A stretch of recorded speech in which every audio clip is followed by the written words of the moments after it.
বানাবে? আজকে তরমুজের খোসা দিয়ে চচ্চড়ি করব। তরমুজের খোসা? হ্যাঁ, এই যে তরমুজগুলো কেটে নিয়েছিলাম। হ্যাঁ, তার খোসাগুলো রেখে দিয়েছি। সাদা অংশগুলো রেখে দিয়েছিলাম, ওইগুলো দিয়ে করেছি। কলমির ডাঁটা, তরমুজের খোসা, আলু, স্কোয়াশ দিয়েছি, তারপরে কলমির ডাঁটা দিয়েছি, আর এদিকে পোস্ত বেটে নিয়েছি, আর লঙ্কাগুলো চিড়ে চিড়েই দিয়েছি। আচ্ছা, ঠিক আছে। এটা বেশ একটা নতুনত্ব, তরমুজের খোসা দিয়ে। হ্যাঁ, তরমুজের খোসা দিয়ে আরও অনেক রেসিপি আছে, তাই না? আরও অনেক রেসিপি আছে, করবো আস্তে আস্তে করবো। তরমুজের খোসা দিয়ে কি তিল দিয়ে করা যায়? হ্যাঁ, সর্ষে দিয়েও করা যায়, ডুমো ডুমো করে কেটে সর্ষে দিয়েও করা যায়। কিছুই ফেলা যায় না, সবই খাওয়া যায়, শুধু একটু করতে জানতে হয়। কি দিলে? কালো জিরে। কালো জিরে দিয়ে দিলাম। এবার আমি সবজিগুলো ছেড়ে দিচ্ছি।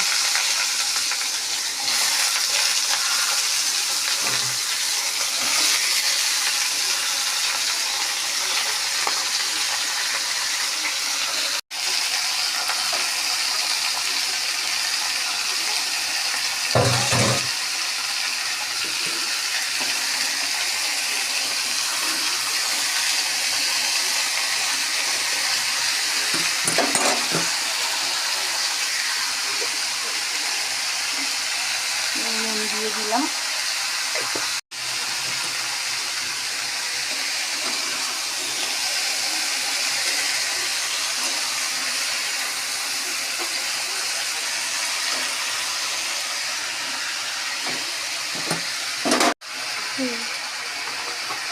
তরকারিটা মোটামুটি মজে গেছে, এবার আমি এর মধ্যে পোস্তটা দিয়ে দিচ্ছি।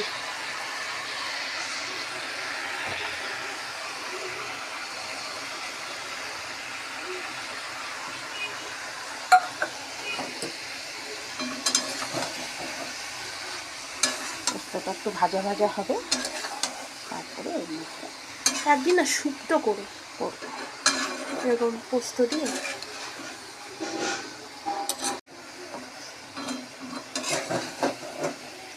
পোস্তটা একটু ভাজা ভাজা হোক।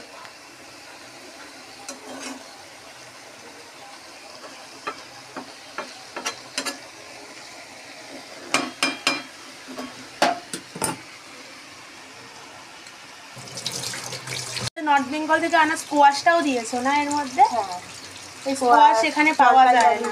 হ্যাঁ, স্কোয়াশটা এখানে পাওয়া যায় না। জলপাই আলুটাও তো এখানে। হ্যাঁ, ওগুলো সব নর্থ বেঙ্গলে পাওয়া যায়।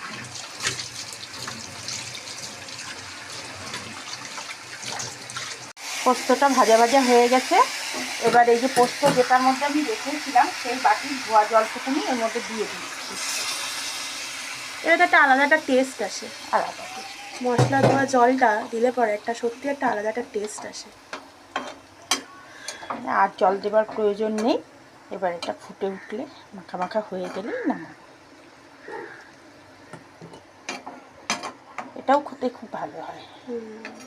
এই তরমুজের খোসা দিয়ে এটা তো বেশ সেটা নতুনত্ব রেসিপি।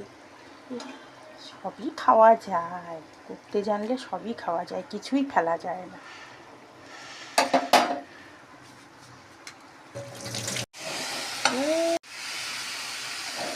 চচ্চড়িটা হয়ে গেছে, কিন্তু এইভাবে যদি নামাই না তাহলে জল কাটবে, আর একটু শুকিয়ে তারপরে। হ্যাঁ, একটু শুকিয়ে ঝরঝরা করে তারপরে তাহলে জল কাটবে। এবার আমি নামিয়ে নেবো। ঠিক আছে, গ্যাসটা অফ করে দিই। হয়ে গেল তরমুজের খোসার চচ্চড়ি। তরমুজের খোসা দিয়ে কলমি ডাঁটার চচ্চড়ি, পোস্ত। পোস্ত দিয়ে। তো ভালো লাগলে বন্ধুরা লাইক, শেয়ার, কমেন্ট, সাবস্ক্রাইব করতে অবশ্যই করবেন, আর একবার করে খেয়ে কমেন্ট করে জানাবেন কেমন লাগে।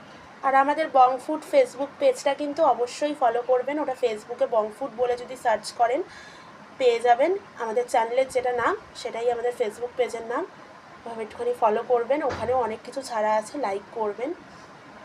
আজকের মতন এইটুকুই, ফিরে আসছি আবার অন্য কোনো নতুন ভিডিও নিয়ে।